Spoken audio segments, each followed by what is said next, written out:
قال رسول الله صلى الله عليه وسلم: بلغوا عني ولو آية. احمد ونصلي على رسوله الكريم. اعوذ بالله من الشيطان الرجيم. بسم الله الرحمن الرحيم. عن علي رضي الله تعالى عنه قال: مفتاح الصلاة الطهور وتحريمها التكبير وتحليلها التسليم.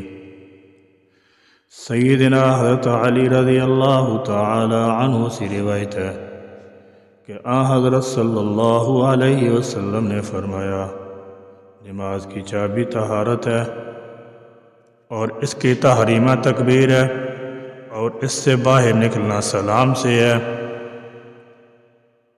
نماز کی قبولیت کے لیے جہاں اس کے ارکان و شرائط کو ملحوظ رکھنا انتہائی ضروری ہے، وہاں یہ بھی ضروری ہے کہ اسے ہاؤ بہو حضور نبی کریم صلی اللہ تعالی علیہ وسلم کے بیان کیے ہوئے طریقے کے مطابق ادا کیا جائے۔ ارکان نماز کو انتہائی اطمینان اور خضوع خشوع کو مد نظر رکھتے ہوئے ادا کرنا چاہیے۔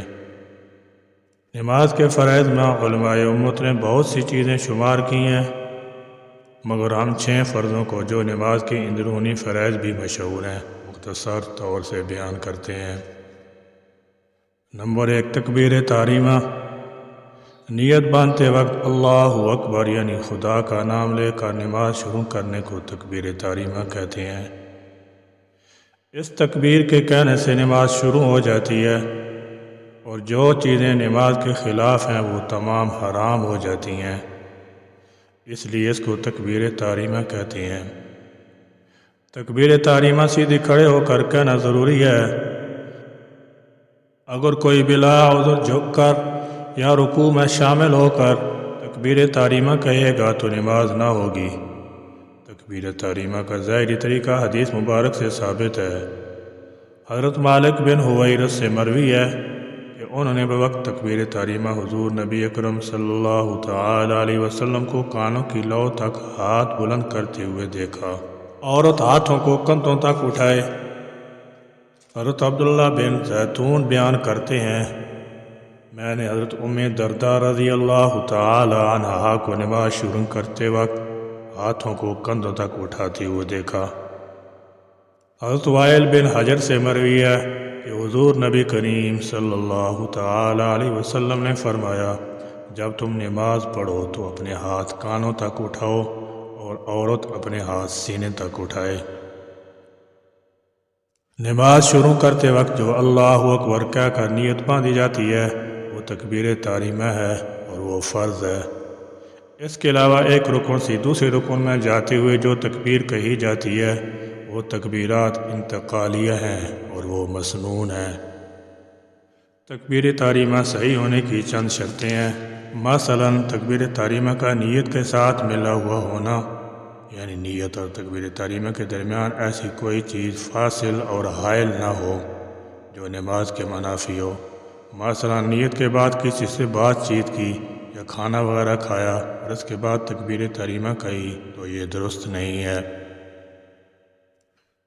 جن نمازوں میں کھڑا ہونا فرض ہے ان کی تکبیر تحریمہ کھڑے ہو کر کہنا ضروری ہے۔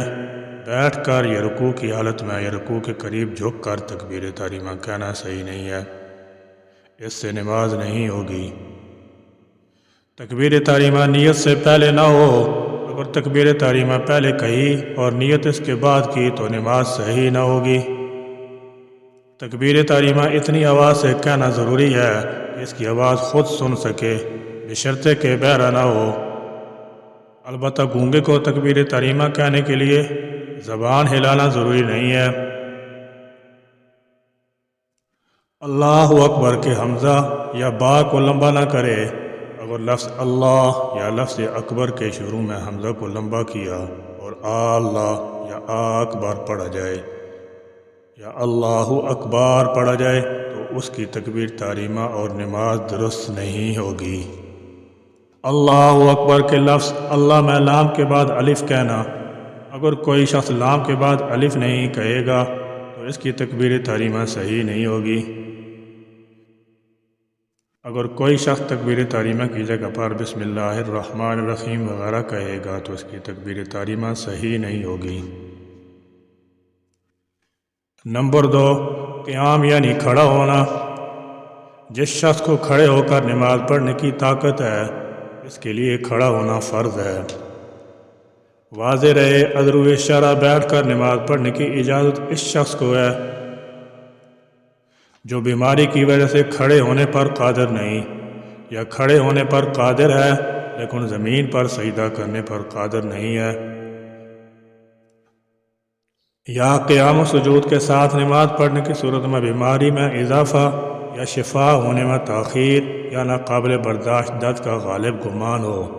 اسی طرح جو شخص فرض نماز مکمل قیام پر تو قادر نہیں لیکن کچھ دیر کھڑا ہو سکتا ہے اور سجدہ بھی زمین پر کر سکتا ہے، تو ایسے شخص کے لیے اتنی دیر کھڑا ہونا فرض ہے، اگرچہ کسی چیز کا سہارا لے کر کھڑا ہونا پڑے۔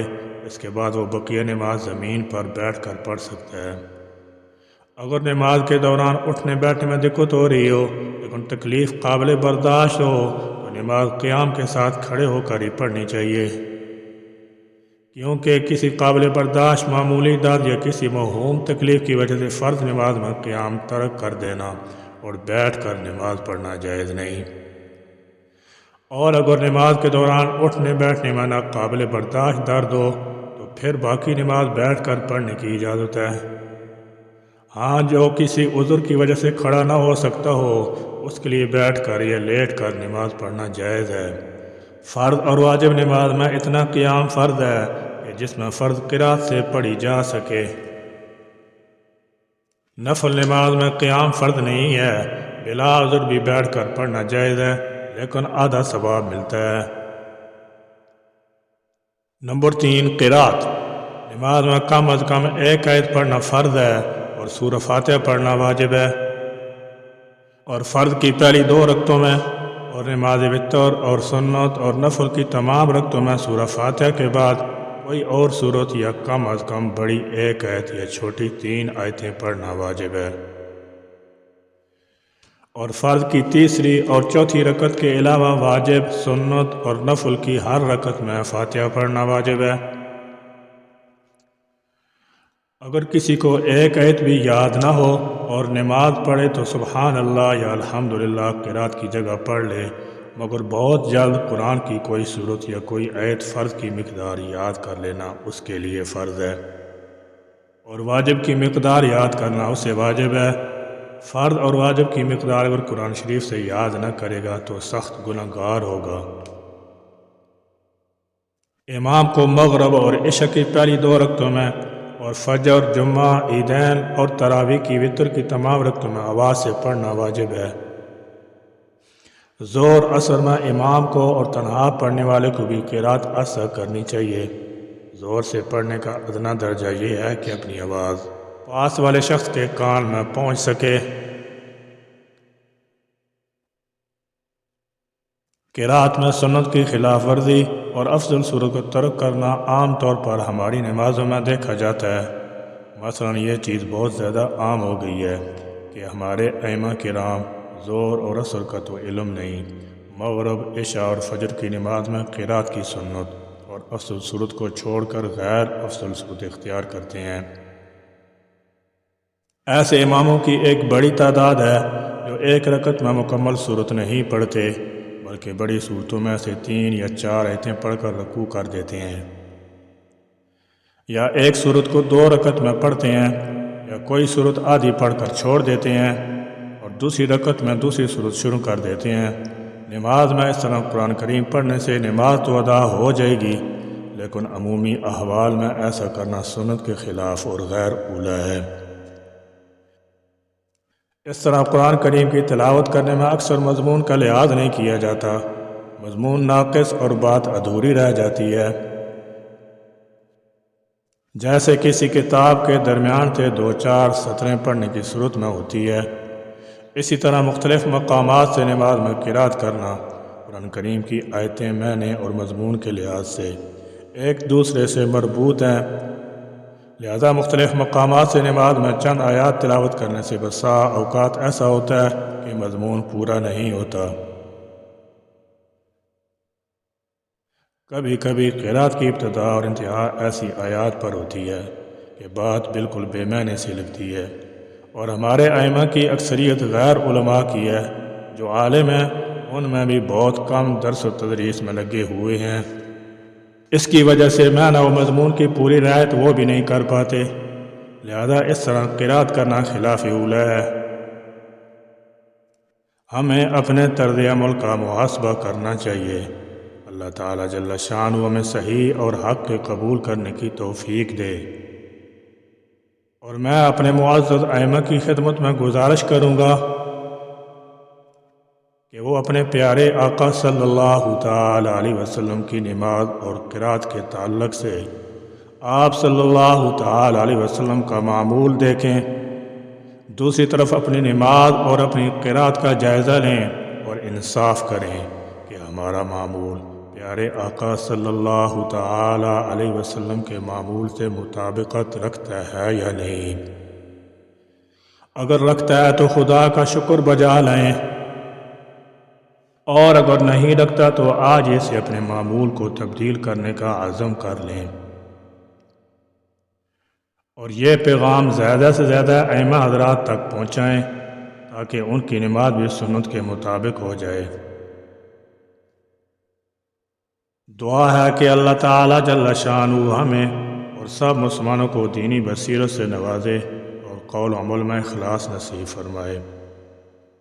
سبحانک اللہم و بحمدک اشہد ان لا الہ الا انت استغفرک و اتوب الیک۔ ربنا تقبل منا انک انت السمیع العلیم وتب علینا انک انت التواب الرحیم۔